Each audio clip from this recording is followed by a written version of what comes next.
Hi everyone, it's the cheer coach, Dakia Brown, and I am back with another episode of Coaching Cheerleading. So today we are talking about practice environment and basically how I have tried to keep my practice environments as a safe place for the athletes, a safe place for myself, and a time that we continue to move forward in our progression of skills and perfection of skills and bonding together as a unit, so that when we take the mat and we're competing finally or stepping on the field for a game, we look the best that we can and present ourselves in the university or the school in the best way possible.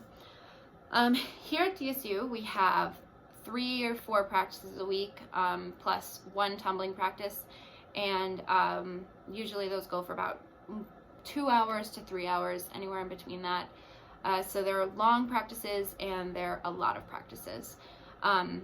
So it can get definitely really tiring on the kids, especially when they also are having lifting 2 or 3 times a week, as well as their rehab if they have anything like that, and classes and jobs and anything that goes on top of that. So practice environment is our topic for today.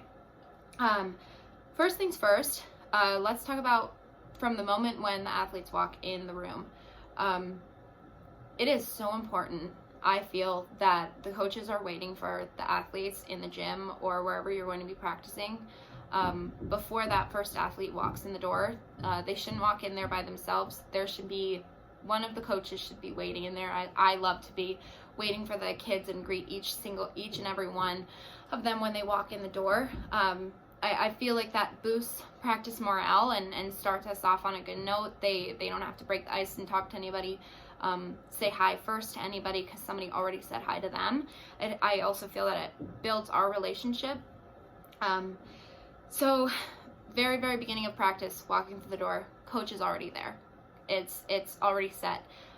Second thing is always come to practice with a plan. That is absolutely my responsibility, my head coach's responsibility with me, to have a plan before we get to practice. What are we working on? Are we working stunts? Are we working game day? Are we working material?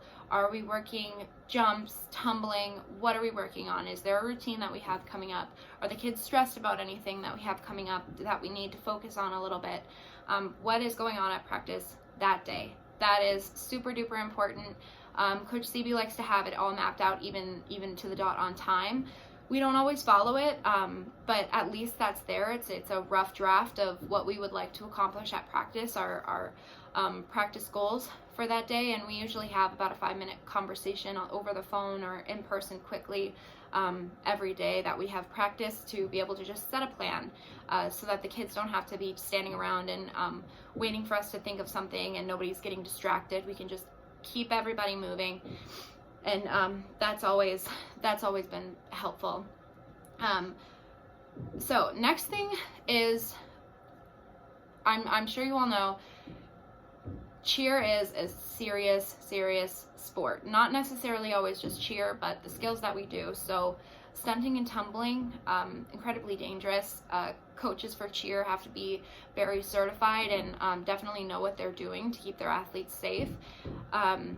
So a lot of the times we deal with head games and frustrations and things like that can really put a downer on our practice environment, and setting an expectation in the very beginning of the season, and also keeping that expectation throughout the season of what our attitudes are like when we're in practice, leaving everything at the door, everything, not just the bad stuff, leaving every single thing at the door, and bringing in your work mode face every single day as a coach. That's super important, and keeping that expectation for the athletes as well. Because doing those skills, stunting and tumbling, especially at actually really any level that you're doing those skills, because these kids have to push to be able to get to the skills that they're getting to, and head games can be a real thing and a real downer. So when we're talking about practice environment, the expectations of attitudes is a huge thing. And then wrapping it up, on practice environment. As the athletes are leaving, so now we covered when they're getting there, when we're in practice, the expectations and the plan, and then when we're leaving. Coaches bring things to roll out with, tape, all kinds of things, but athletes know that it is an expectation that every single person helps and does not leave until every single thing is put back where it goes, whether it's down in the office, in Coach CP's car, in my car, back in the gym where it goes. Nobody is allowed to leave or even put their shoes on until all of those things are taken care of, and that definitely helps with morale. That's been a huge thing.